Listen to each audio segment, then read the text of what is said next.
Russia is unleashing some of its most powerful missiles against Ukraine. Ukraine's air defenses are struggling to keep up as stocks of interceptor missiles run dangerously low.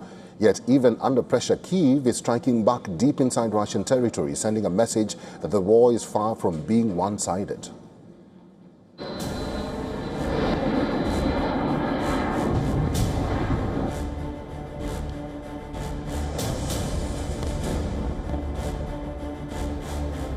The skies over Ukraine are becoming harder to defend. Night after night, Russia is launching waves of drones, cruise missiles, ballistic missiles and hypersonic weapons at Ukrainian cities.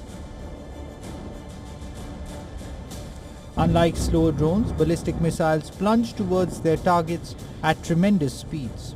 Hypersonic weapons such as the Zircon are even more difficult to intercept, compressing reaction times and testing air defense systems to their limits.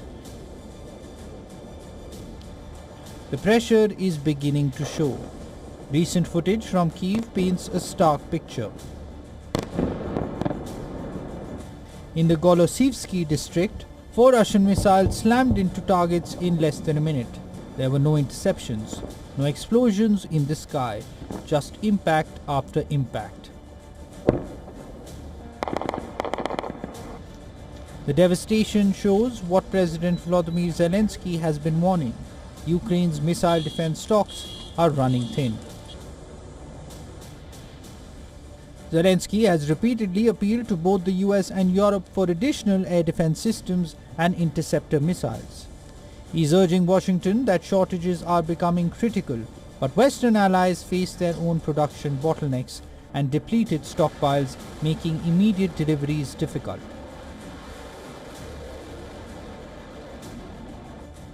Sensing an opportunity, Moscow appears determined to intensify the pressure. Russian officials have signaled that large-scale strikes will continue. But Ukraine is not standing still. If Russia dominates the missile war, Kyiv is trying to dominate the drone war. In one of its deepest strikes inside Russia, Ukrainian long-range drones reportedly traveled more than 1,000 kilometers to hit targets in and around St. Petersburg, Russia's second-largest city. Ukraine has carried out a separate drone strike on a bus in the Russian-controlled port of Donetsk. Russia claims several killed in the passenger bus attack. Ukrainian drones have repeatedly targeted Russian oil refineries, fuel depots, air bases and military infrastructure far from the battlefield. The goal is to disrupt logistics, raise costs and prove that nowhere is completely out of reach. From St. Petersburg to Kyiv, both sides are sending the same message. Strike deeper, strike harder, keep the pressure on. But one question is growing more urgent with every Russian missile barrage. Can Ukraine continue holding the line if its air defenses run out before new supplies arrive? Bureau Report WION World is One.